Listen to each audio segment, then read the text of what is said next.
can't quite believe we're meeting out here. We've gotten used to walking over to Silver Moon Hall whenever we go see you. Well, you're still welcome to go there whenever you want to see me. It's just, now that it's all over, I've decided to make some changes. Try and fit in with the Frost Moon Scions, like Llama suggested. The older generation are still timid around me. They don't dare get too close, and they bow their heads when I walk by. But things are much better with the children. I see more curiosity in their eyes.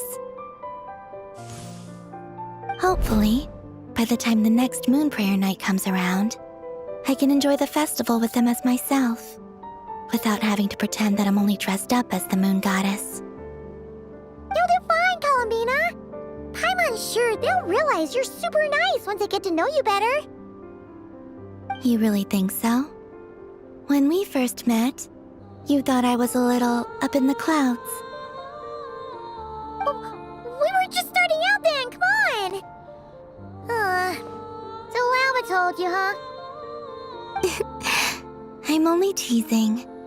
I know that I have you to thank for pulling me back down to solid ground. It feels good to finally stand firm on the earth where I was born.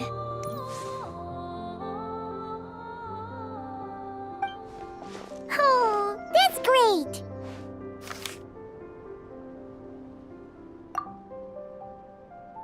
Thank you. I'll make sure not to lose it this time. Well then, are you ready? Ether, what happened to our spaceship back then? Why did you leave?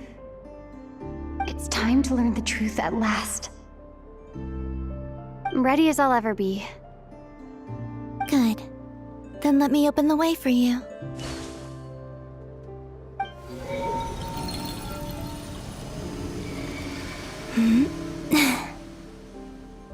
Where does this lead?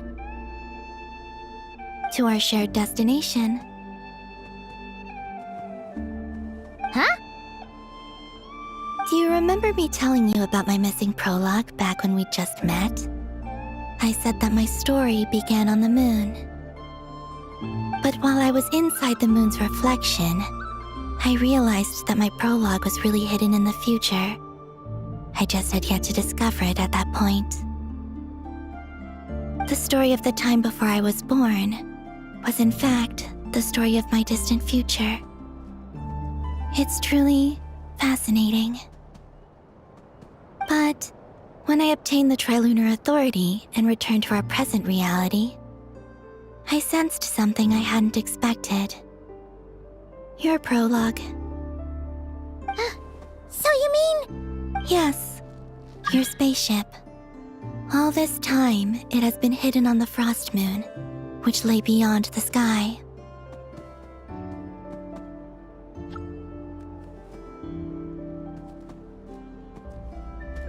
The great ruler of the firmament. The heavenly principles. Wait, them? Why would they do that? I don't know. Perhaps your ship contains something that is incompatible with Tevat. Or something that cannot be known.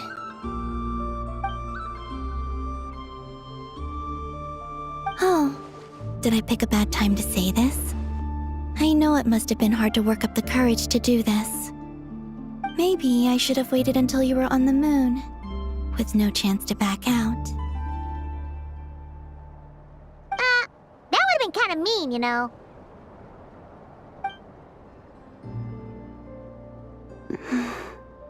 Take me there. Oh? Whatever is hiding in that ship, it belongs to me and Ether. Those memories belong to us. No one else has the right to decide whether I should or shouldn't know about it. Not even the heavenly principles. Very well. Then let's go. You two take care, alright? And don't forget to come back soon! Rest assured, Paimon. We will. Traveler, after you. Thinking about the story that we'll find hidden on the moon? Yes. And hoping that it has a happy ending. Stories like that don't exist, you know? You don't believe in happy endings? I don't believe in endings.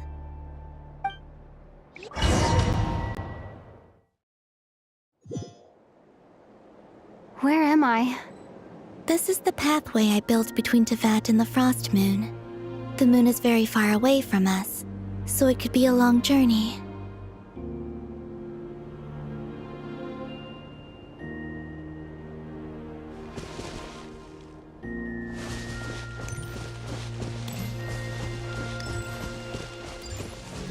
After I obtained the Trilunar Authority, I unwittingly saw past events from many of my friends' lives. One was Lauma. She was so young when they chose her to be the Moon Chanter. From then on, the Frost Moon Scions looked to her to bring messages from their goddess. But, for better or worse, I had left Hisi Island before she was ever born. It was not until much, much later that she met me. I think it's for the best. Because of the way things turned out, you had the opportunity to become friends. You're right. In that sense, I think we were both very lucky.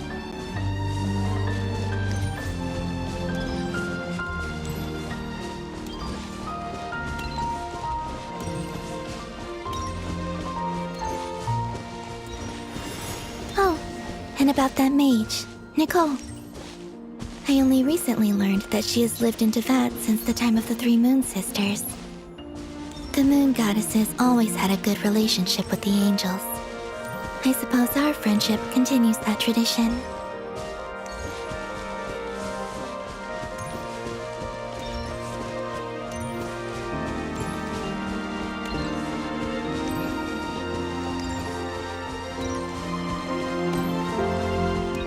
And then, there's Sandrone.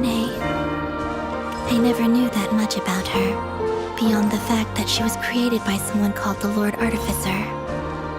She, too, suffered for a long time before joining the VIII.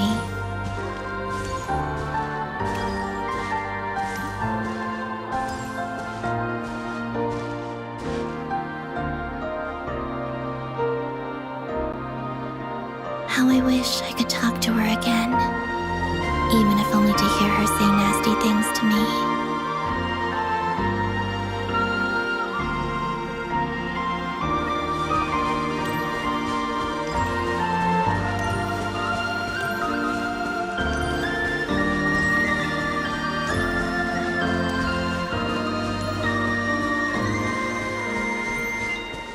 Also, I saw your sibling's story. I'm afraid I didn't see much.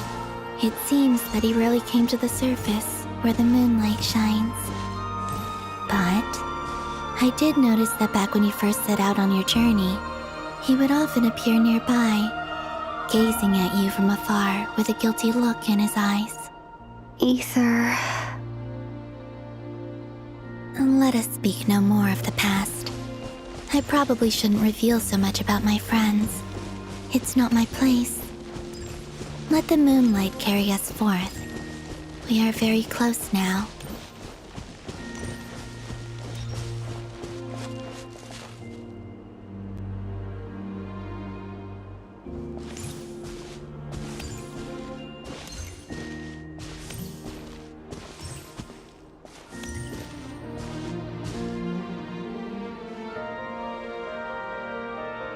After this, I'd like to bring some kuhenki to the moon as well.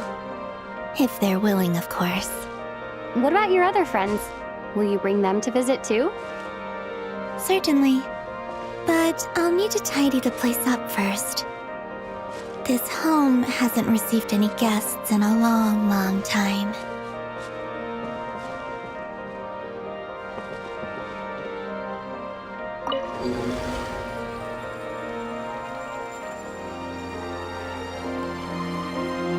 I remember writing something similar with you on Moon Prayer Night.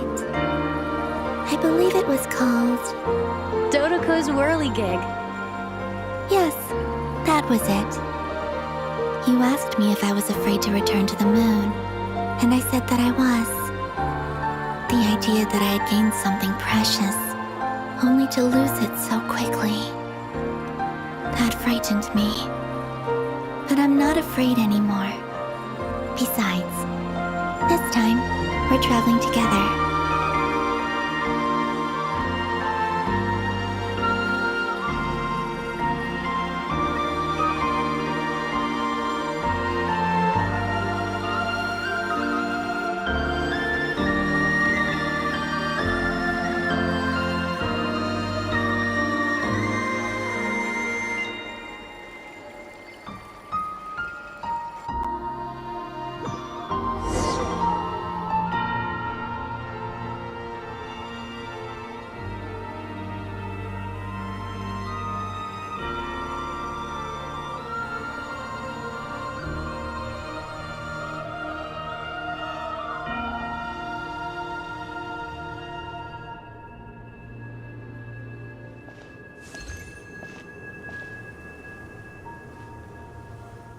We're here.